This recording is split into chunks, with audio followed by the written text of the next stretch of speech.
नमस्कार, इंडिया बोले में आपका स्वागत है। मैं हूं अनुराग दीक्षित।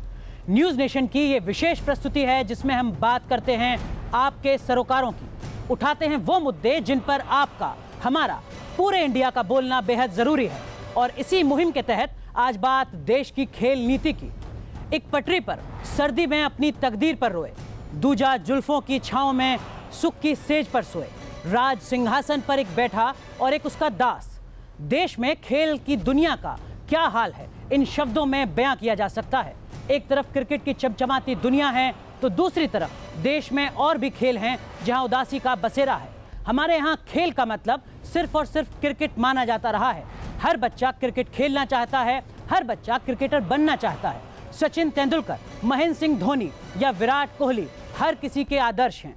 इन्हें आदर्श मानने में कोई बुराई भी नहीं है, ना ही हम क्रिकेट के खिलाफ हैं। लेकिन सवाल ये कि बाकी खेलों का क्या? उन खेलों में अपनी जिंदगी, अपनी मेहनत, अपना खून पसीना एक करने वाले खिलाड़ियों का क्या? आखिर क्यों ये खिलाड़ी आदर्श नहीं बन पाते? आखिर क्यों ये खिलाड़ी उतनी सुर्खियां नहीं बटोर पाते? क्या दोष सरकार की नीतियों का है? क्या कमी समाज की सोच में है? यकीनन ऐसे कई सवाल हैं जिन पर इंडिया बोले में आज बात विस्तार से। और बात करने के लिए हमारे साथ यहाँ मौजूद हैं चार बहुत ही खास मेहमान। मेरे साथ हैं अशोक ध्यानचंद जी, जाने माने हॉकी के खिलाड़ी हैं और गर्व की बात यह कि मेजर ध्यानचंद जी के बेटे हैं। बहुत बहुत स्वागत है अशोक जी आपका कार्यक्रम में। हमारे साथ जुड़ रही हैं एक और खास मेहमान डॉक्टर सुनीता गोदारा जी। आप मैराथन धावक हैं, मेडल जीत कर लाई हैं देश के लिए। बहुत बहुत स्वागत है डॉक्टर सुनीता आपका कार्यक्रम में। हमारे साथ जुड़ रहे हैं वरिष्ठ पत्रकार राकेश थपलियाल जी। दशकों से खेल को कवर किया है, नीतियों को करीब से समझते हैं। बहुत बहुत स्वागत है थपलियाल जी आपका कार्यक्रम। और हमारे साथ जुड़ रहे हैं जाने माने क्रिकेटर मनिंदर सिंह जी, पहचान के मोहताज नहीं है। बहुत बहुत स्वागत है मनिंदर जी आपका कार्यक्रम में। और हमारे साथ इस विशेष प्रस्तुति में दो खास मेहमान और जुड़ेंगे। हमारे साथ मौजूद हैं सतपाल पहलवान साहब, पहचान के मोहताज नहीं हैं, सुशील कुमार के कोच हैं। बहुत बहुत स्वागत है सतपाल जी आपका कार्यक्रम में। और हमारे साथ जुड़ रहे हैं 1983 के विश्व कप टीम का हिस्सा रहे सैयद किरमानी साहब। बहुत बहुत स्वागत है किरमानी सर आपका भी कार्यक्रम में। और इस विशेष प्रस्तुति में हमारे साथ इस देश की युवा प्रतिभा भी मौजूद रहेगी जो पूछेगी सवाल यही कि आखिर क्यों बाकी खेल इस देश में पीछे रह जा रहे हैं क्रिकेट के मुकाबले। तो यकीनन ऐसे खिलाड़ियों की काफ़ी लंबी सूची है और लगातार इस तरीके की खबरें आती रहती हैं जिसमें बताया जाता है कि किसी एक खेल में देश का नाम दुनिया भर में गौरवान्वित करने वाला खिलाड़ी कहीं रेहड़ी पट्टी लगाने को मजबूर है तो कहीं अपने मेडल की नीलामी करने को मजबूर है। ये स्थिति आखिर है क्यों, ये समझने की कोशिश करते हैं। अशोक सर, सबसे पहले आपसे समझना चाहूँगा सर, क्या आपको इसके पीछे की बड़ी वजह नज़र आती है? ये तो खेलों का इतिहास अगर हम पीछे पलट कर पन्ने देखें, क्योंकि मेरा कनेक्शन, मेरा जुड़ाव हॉकी से रहा है जी। और हम सब जानते हैं हॉकी ने इस देश को कितने मेडल्स, कितना सम्मान इस देश को दिलाया है। हमारे देश का प्रमुख खेल है सर हॉकी, सम्मान के साथ जी। गोल्ड मेडल्स, जिसको ओलंपिक के गोल्ड मेडल्स हम कहते हैं। ओलंपिक में जाना ही बहुत बड़ी बात होती है, हम सब जानते हैं इस बात को। और जाना, पार्टिसिपेट करना, उसके बाद उसमें मेडल्स जीतना, ये खिलाड़ी का सपना होता है। और उस सपने को साकार करने के लिए हमारे उन पूर्वज खिलाड़ियों ने, जो दिग्गज थे, उन्होंने अपनी जी जान कोशिश और उस सोच के साथ कि सम्मान देश का करना है। उस ज़माने में पैसे की बात करूँ, आज से मैं 50-60 साल पहले, 70 साल पहले, यार तो एक बेईमानी सी बात होगी जी। लेकिन पैसे की ज़रूरत तो उस ज़माने में भी थी। और वो खिलाड़ी जो जाते थे उनके पास कोई पैसा टीएडीए के रूप में नहीं मिलता था। और आपको जानकर आश्चर्य होगा कि 1936 में जो टीम, जिसके लिए अगर हम कहेंगे कि ऐतिहासिक जीत, हिटलर के सामने जो मैच देख रहा हो बैठकर अपने देश के अंदर, उसके सामने हिंदुस्तान की टीम ने, भारत की टीम ने उनको 8-1 से हराया, तो ये अपने आप में एक अजूबा था। और उस हार के बाद जब हिटलर हारा है तो उसने ध्यानचंद को बुलाया, जो मेरे पिताश्री रहे हैं, और ये कहा उनसे कि तुम आर्मी में क्या हो? तो ध्यानचंद साहब ने बोला कि मैं आर्मी में लंस नायक हूँ। उन्होंने प्रलोभन दिया, वो पैसे का प्रलोभन की बात कर रहा हूँ मैं, मेडल्स और पैसा, इसमें भी दो आपको हल्का सा डिफरेंशिएट करना चाहिए कि या तो पैसा ज़रूरी है, वो मेडल ज़रूरी हैं। तो उन्होंने देश को चुना। उन्होंने कहा मैं देश में रहकर, तो बिल्कुल पैसा ज़रूरी है लेकिन सम्मान बढ़कर है वो देश के लिए। लेकिन डॉक्टर सुनीता, कहीं कुछ अफसोस होता है क्या? जिस तरीके से अशोक जी बता रहे हैं अपना अनुभव, कहीं आपको भी व्यक्तिगत तौर पर लगता है कुछ मलाल जैसा होता है क्या? देखिए, पहली बात तो जब हम अगर स्पोर्ट्स की बात करते हैं तो आपने भी जैसे अभी कहा क्रिकेट एंड अदर गेम्स, जब हम अपने जो ओलंपिक स्पोर्ट्स हैं उनको अदर गेम्स कहना शुरू करेंगे तो यहाँ हम पहली गलती कर देते हैं। सरकार ने एक पॉलिसी बनाई थी 1997 में, और उस पॉलिसी में ABC कैटेगरी उन्होंने स्पेसिफाई किया था और नीचे लिखा था कि ABC कैटेगरी के हिसाब से हम उनको अवार्ड देंगे, इंसेंटिव्स देंगे, पैसा देंगे, नौकरी देंगे। क्या हुआ उस पॉलिसी और उस पॉलिसी में मैं आपको एक बात बता दूं, ए में athletics, boxing, badminton, wrestling. Cricket कहाँ था? क्रिकेट C कैटेगरी में आता है। ठीक है। और ये अभी भी आप खोल के देख सकते हैं 1997 की जो स्पोर्ट्स पॉलिसी बनी थी, जो स्पोर्ट्स कोड बना था, हाँ, उसमें अभी भी क्रिकेट आज भी 2017 में सर C कैटेगरी में है। लेकिन मनिंदर जी, जमीनी हकीकत तो कुछ और है सर। देखिए, अंतर बहुत बड़ा है, लेकिन इसमें गलतियां और इसमें फॉल्ट किसका है? फेडरेशंस का या गवर्नमेंट का, जिस तरह से मैम बता रही हैं। क्योंकि फेडरेशंस, अगर आप देखें, हॉकी का भी देख लीजिए, मुझे लगा था जब KPS गिल साहब आए थे शायद कुछ करेंगे, क्योंकि बड़े डायनामिक से आदमी थे, एग्रेसिव से इंसान थे, लेकिन उन्होंने भी हॉकी के लिए कुछ नहीं किया, बल्कि हॉकी नीचे चलती चली गई उनके होते हुए। अब थोड़ा सा हॉकी को भी बढ़ावा मिल रहा है। उसमें भी एक एशियाड मिला था उनके राज्य में। हाँ जी, एक एशियाड मिला था उनके लेकिन 12 साल का उनका करियर था मेरे ख्याल से। आप कह रहे हैं कि खेल संघ सबसे बड़े दोषी हैं इसके लिए? मैं एक चीज कहना चाहूंगा, देखिए दोषी तो है ही, क्योंकि मैं इसलिए दोषी मैं ठहरा रहा हूं क्योंकि BCCI को बधाई देनी चाहिए जिस तरह से उन्होंने सेल किया गेम को। उन्होंने बेहतरीन तरीके से, प्रोफेशनल तरीके से इसको सेल किया, टेलीविजन राइट्स, इसको पॉपुलराइज किया, और फिर इतने बड़े बड़े हीरो निकल के आए। 1983 का वर्ल्ड कप जीतने के बाद लोग उनको, क्रिकेटर्स को फॉलो करना चाहते थे। क्यों? क्योंकि BCCI उनका लुक आफ्टर करना शुरू कर। किरमानी सर के पास चलते हैं, और वो उनका 83 का अपना अनुभव भी है। आप किस तरीके से देखते हैं किरमानी जी इस पहलू को, और क्या आपको लगता है कि जो खेल संघ हैं बाकी खेलों के, वो इसके लिए ज़्यादा गुनहगार हैं कि वो उस तरीके से प्रमोट नहीं कर पाए अपने उन तमाम खेलों को जिस तरीके से क्रिकेट को किया गया, या क्रिकेट जिस तरीके से हमारे देश में भगवान के तौर पर जाना जाता है, उसके लिए सबसे ज़्यादा श्रेय अगर किसी को दिया जाए तो वो सिर्फ और सिर्फ BCCI?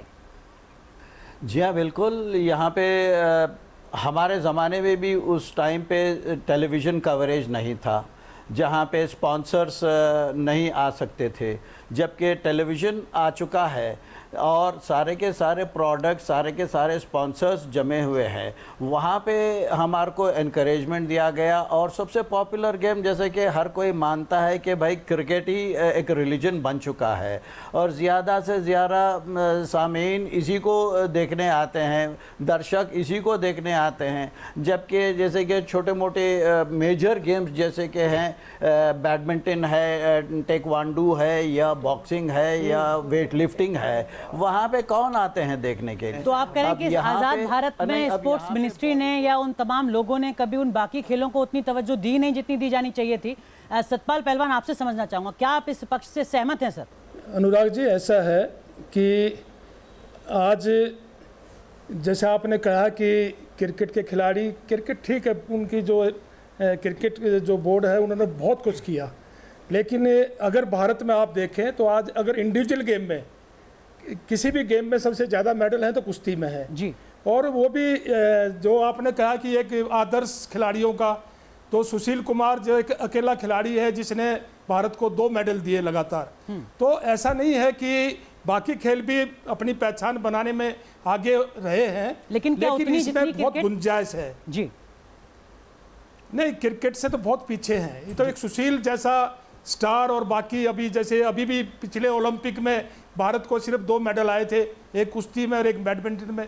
तो वो अब हमें ये सोचना चाहिए, जहां तक सरकार की मैं आऊंगा बात है, सरकार की गंभीरता पर आगे भी हम विस्तार से चर्चा करेंगे सतपाल पहलवान।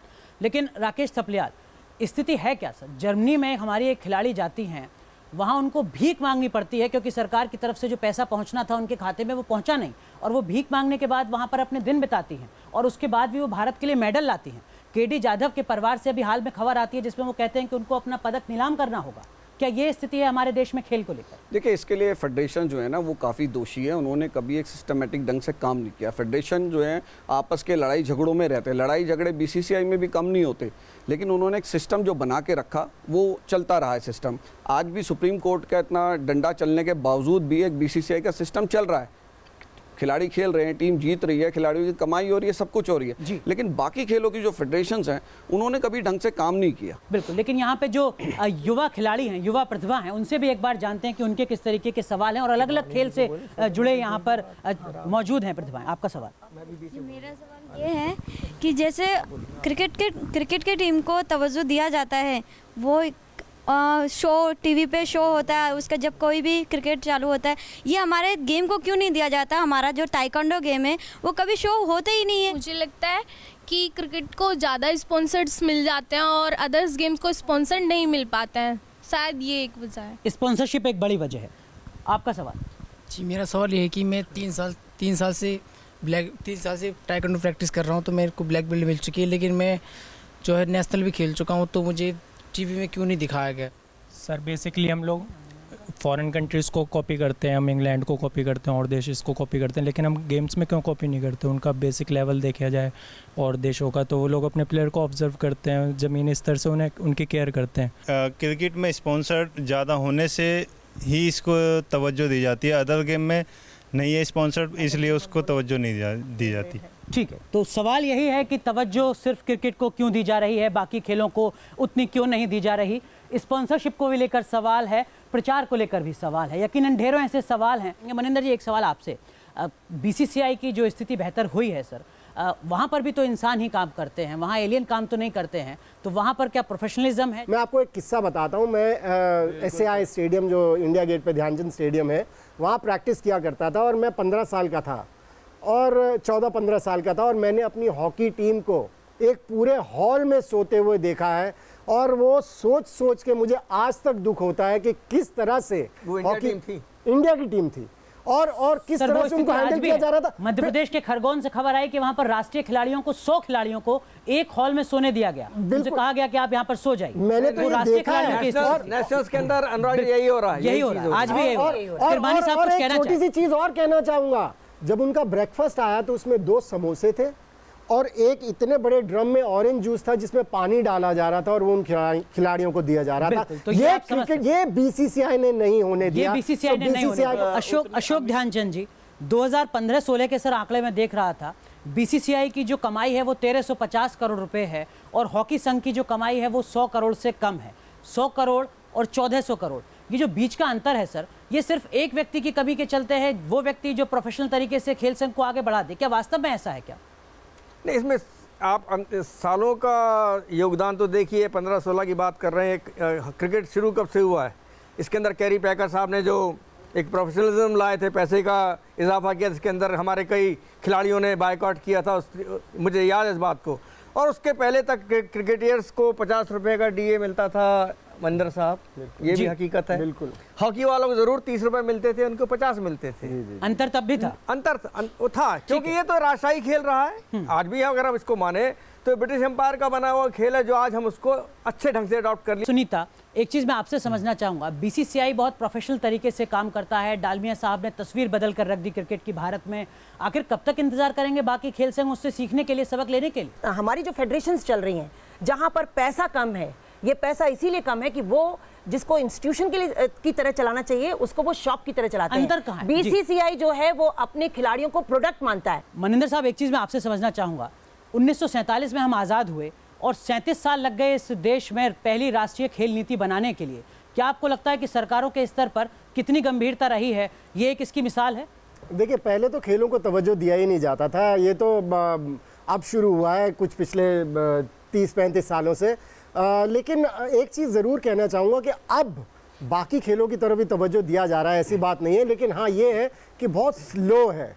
आई थिंक उसमें अगर प्रोफेशनलिज्म लाएंगे और जैसे मैंने पहले कहा, इंटेंशन, आपकी भावना होगी कि हाँ हमें ये खेल में अच्छा करवाना है अपने बच्चों से, क्योंकि आप चीन में देखें 5, 6, 7 साल के बच्चों को पकड़ लिया जाता है जब उनको जिम्नास्टिक्स कराते हैं और फिर उनकी तरफ पूरा ध्यान दिया जाता है कि इनको चैंपियंस बनाने के लिए प्रैक्टिस करानी है, इनको चैंपियंस बनाना है। लेकिन यहाँ पर ऐसा कुछ नहीं होता, यहाँ पर बहुत लेड बैक तरीके से स्पोर्ट्स को लिया जाता है, जो कि मुझे लगता है कि बहुत गलत बात है। और जिस तरह से बच्चों ने पहले भी शिकायत की कि इनके खेल को टेलीविजन पर नहीं दिखाया जाता, सो इन चीज़ों की तरफ तवज्जो देना बहुत ज़रूरी है, क्योंकि आप अगर इन चीज़ों को टेलीविजन पर दिखाएंगे तो ही जो बच्चे देख रहे हैं उनके मन में भी आएगा कि हाँ हमें ये भी स्पोर्ट खेल सकते हैं। बिल्कुल, लेकिन ये तो अशोक ध्यानचंद जी तब होगा सर जब सरकार के स्तर पर सोचा जाए। जैसा मैंने कहा कि 37 साल तो हम यही सोचते हुए हमने बिता दिए कि एक खेल नीति होनी चाहिए या नहीं होनी चाहिए। लगभग 50 साल के बाद सरकार ने तय किया कि खेल के लिए एक अलग से मंत्रालय होना चाहिए। मतलब हमें 5 दशक तक इंतजार करना पड़ेगा कि हमारे देश में खेल के लिए अलग से मंत्रालय बने। ये गंभीरता है हमारे देश में खेल को लेकर। बिल्कुल दुरुस्त आपने बात कही कि सरकार ने तो खेलों को हाशिए पे रखा हुआ है। एक हाशिए पे खेल चल रहा है, आज भी चल रहा है हाशिए के ऊपर जी। हम खेलों की बात अगर उसकी इंपॉर्टेंस की बात करते हैं तो कभी कभार जब ओलंपिक्स होते हैं और हमारे वो 2 मेडल्स मिलते हैं या 5 मिलते हैं, 4 मिलते हैं, तब जिक्र होता है। और ये पिछले 2 मेडल्स मिले भी बहुत बड़ी बात कि हमारे बालिकाओं ने, बहनों ने इस बात को इसको जीता है। मैं 75 वर्ल्ड कप की बात कर रहा हूँ। 83 का वर्ल्ड कप क्रिकेट ने जीता था, 75 वर्ल्ड कप हम लोगों ने हॉकी ने जीता था जी। क्या उस जमाने में उसकी मार्केटिंग नहीं हो सकती थी हॉकी की? तब भी नहीं हुई थी, कुछ नहीं, कोई उसका। और जो हम लोगों ने उसके बाद एक 13 मैच इस देश में खेले हैं और यकीन मानिए उस पर मैच का हमारे एक खिलाड़ी को 500-500 रुपए का पैसा दिया गया, जो एक कुछ भी तो मतलब आप कह रहे हैं कि 75 में भी मार्केटिंग नहीं थी, 2017 में भी मार्केटिंग नहीं। फेडरेशंस कब खजाना पैसे को, अगर जो पैसा सरकार देती थी इन्वेस्ट खर्च करने के लिए बाहरी मुल्कों में टीवी के कुछ शॉर्ट्स लीजिए आप, ये लीजिए, तो उनके वो टैक्सी बिल में और उसके बिल में चले जाते थे। 1975 में भी प्रमोट नहीं किया गया और 2017 में भी उतना प्रमोट नहीं किया जा रहा जितना किया जाना चाहिए था। इसका मतलब ये कि सत्ता में कोई भी राजनीतिक दल रहा हो, खेल प्राथमिकता में नहीं रहा कम से कम।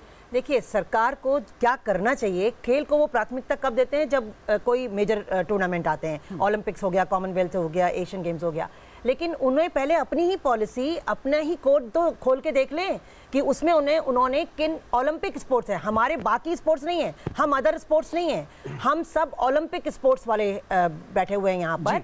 तो पहले वो सरकार को किसको तवज्जो देनी चाहिए? अपने ओलंपिक स्पोर्ट्स को देनी चाहिए।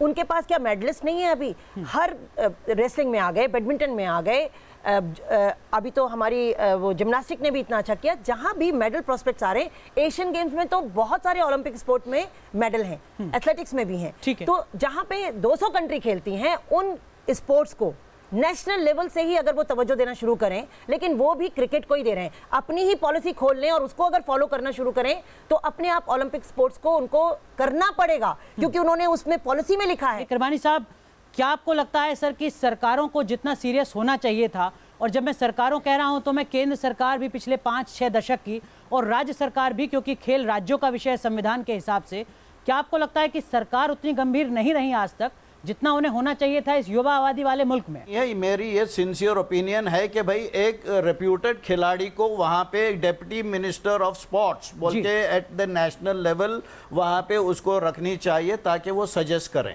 ठीक है, लेकिन मनिंदर जी मुझे आप कुछ कहना चाहिए? बस मेरी यही राय है, जब भी ऐसा आपको हर फेडरेशन में सही तरीके के जी मनिंदर जी आप कुछ नहीं, मैं ये कह रहा हूं कि अगर आपकी इंटेंशंस, फेडरेशंस की इंटेंशंस सही हैं तो उन्हें बीसीसीआई में जाके उनके जो बॉडी है उनके पास जाएं, उनसे पूछे कि क्या किया कि इतना खेल को आपने आगे बढ़ा दिया। हाँ, किसी ने उस तरह तवज्जो ही नहीं दिया। क्यों? क्योंकि इंटेंशन ही नहीं है। जैसे डॉक्टर साहब बता रही थी अभी कि 1 करोड़ रुपया पता नहीं किस जमाने में मिला था, वो मैं आपको बता रहा हूँ खेलों की तरफ गया ही नहीं होगा, वो सारे ऑफिशियल्स ही खा गए होंगे।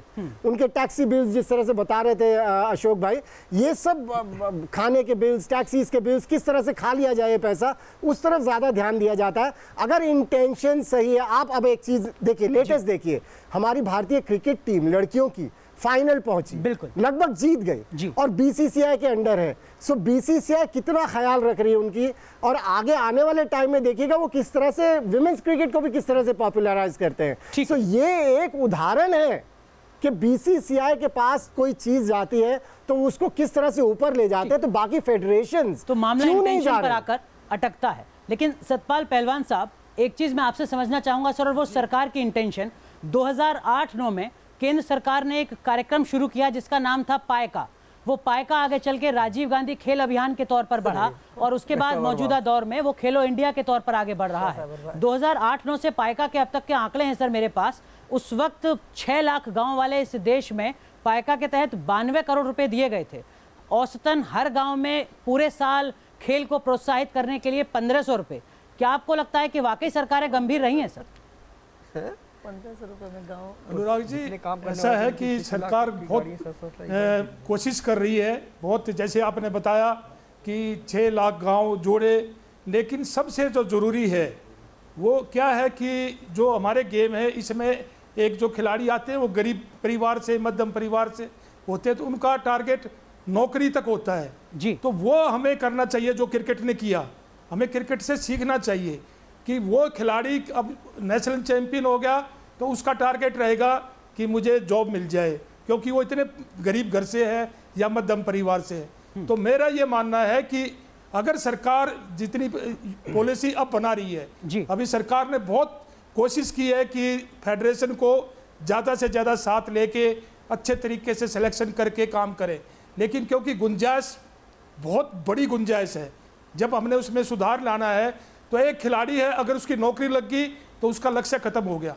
तो हमें वो टारगेट लेके चलना चाहिए कि वो नौकरी उसको दे दी, वो देश के लिए क्या कर रहा है आगे जी, और उसको परिवार को क्या कर रहा है। क्रिकेट ने यही किया, बिल्कुल, वहां उन्होंने खिलाड़ियों को इतना पैसा दिया जी। आप करें बाकी खेलों में भी यही सब कुछ करने की जरूरत है, लेकिन बात जब इंटेंशन की हो रही है तो समझना ये जरूरी है कि पिछले 10 साल में केंद्र सरकार के स्तर पर जो रकम दी गई है उसके बाद दावा यह है कि तकरीबन 60,000 खेल के मैदान हमारे देश भर में विकसित किए गए हैं, यानी औसतन हर 10 गांव के बीच में एक कोई खेल का मैदान है। कागज पर यह दावा, आप जाकर जमीनी हकीकत देख सकते हैं। दावा यह भी है कि 2 करोड़ ऐसे खिलाड़ी हैं, युवा प्रतिभा हैं, जिनको ट्रेनिंग दी गई है इन अलग अलग कार्यक्रमों में। क्या वास्तव में 2 करोड़ खिलाड़ियों को, प्रतिभाओं को यहाँ पर निखारा गया है? और निखारा गया है तो क्या उनका भविष्य भी उतना ही सुरक्षित है जितना कि क्रिकेट खेलने वाले बाकी खिलाड़ियों का? ऐसे भी कुछ सवाल हैं, उनको भी समझने की कोशिश करेंगे, लेकिन जो यहाँ पर बाकी युवा प्रतिभा मौजूद हैं उनसे भी सवाल एक बार लेते हैं। आप कुछ पूछना चाहें?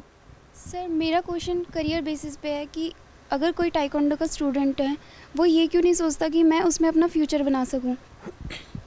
सर, ये जो 10 गांव में जो स्टेडियम की बात हुई है वो ऐसा नहीं हुआ है, और जो होना चाहिए गेम और की पॉपुलैरिटी नहीं है। दंगल फिल्म जो बनी है वो उनकी पॉपुलैरिटी के लिए बनी, उससे पहले कौन जानता था उन्हें? ये जो जितना सरकार की तरफ से पैसा मिलता है स्टेट्स लेवल पे, वो पैसा अगर ढंग से हर गेम को प्रॉपर तरीके से, जैसे एक स्टेडियम को 2 करोड़ 200 करोड़ मिलता है, वो सिर्फ कागजों तक ही मिलता है, बच्चों की भलाई के लिए कुछ भी नहीं मिलता है।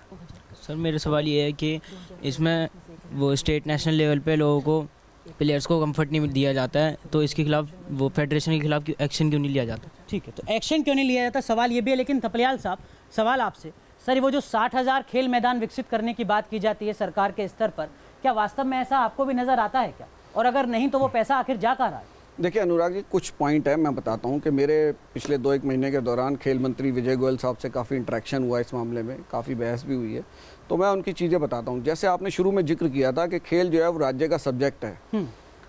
10 सालों से जो भी खेल मंत्री आया उसका सबसे पहला होता है कि अभी हम खेल को समवर्ती सूची में लाएंगे, कॉन्करेंट लिस्ट में, ताकि वो केंद्र के कब्जे में आ जाए जी। विजय गोयल साहब ने भी अभियान चलाया है, तो मैंने उनसे पूछा भाई ये जो भी खेल मंत्री आता है वो यही चलाता है, आज तक कर नहीं कोई पाया। बोले नहीं, बीजेपी की सरकारें हैं मैक्सिमम राज्यों में, तो सब मान जाएंगे, सब मंत्रियों का हमने सम्मेलन करा लिया, सब तैयार हैं, लेकिन जब लिख के देने की बात आएगी तो वो लोग मुकर जाएंगे, क्योंकि कोई भी अपनी ताकत को छोड़ना नहीं चाहता, और केंद्र का जो मंत्री होता है वो अपनी ताकत को बढ़ाना चाहता है। किरमानी साहब ने कहा कि किसी खिलाड़ी को खेल मंत्री बनाना चाहिए।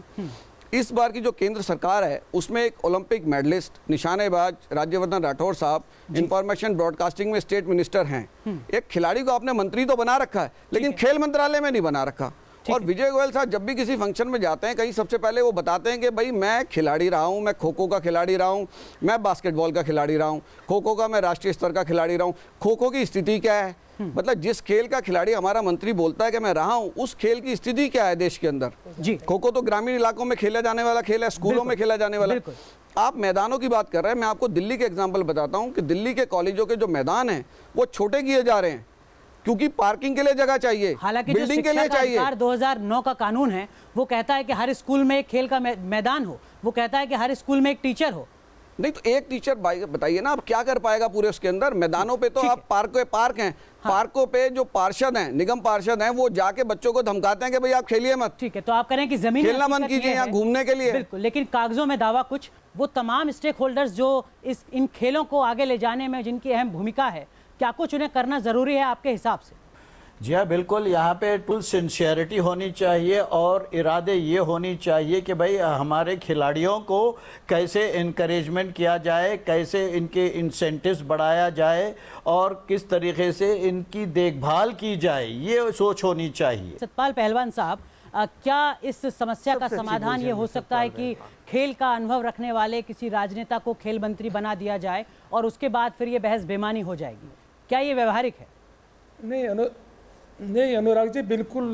क्या है ना कि 125 करोड़ की आबादी है, तो क्या हमारे देश में 125 खिलाड़ी भी ऐसे नहीं है कि जो हमें ओलंपिक में मेडल दिला सकें? जी, हमें इसको युद्ध स्तर पे, अब प्रधानमंत्री ने कितनी अच्छी बात कही कि आप 2020, 2024, 2028 आप वहाँ तक उसको तैयारी करो।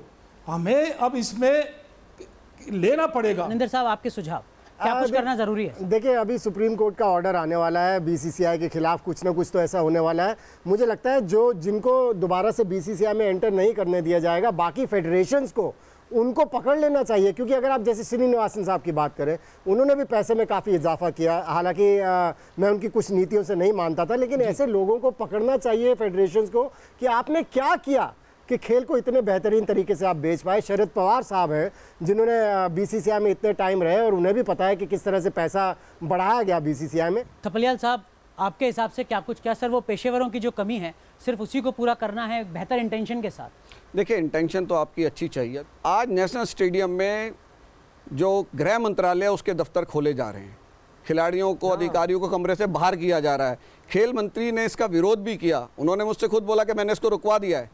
उसके रुकवाने के बावजूद वो दफ्तर वहाँ पर खोले जा रहे हैं। इसका कोई विरोध नहीं कर रहा है इस देश के अंदर, संसद में इस पर आवाज़ नहीं उठती। उम्मीद की जानी चाहिए कि खेल संघ इस तरीके की चर्चाओं के बाद कुछ गंभीरता दिखाएंगे और आने वाले दिनों में बाकी खेलों की जो अपेक्षा लगातार होती रही है वो स्थिति सकारात्मक लिहाज से बेहतर होगी, तस्वीर सुधरेगी। बहुत बहुत शुक्रिया आप सभी मेहमानों का इस कार्यक्रम में शामिल होने के लिए और अपनी राय, अपना अनुभव दर्शकों के साथ साझा करने के लिए।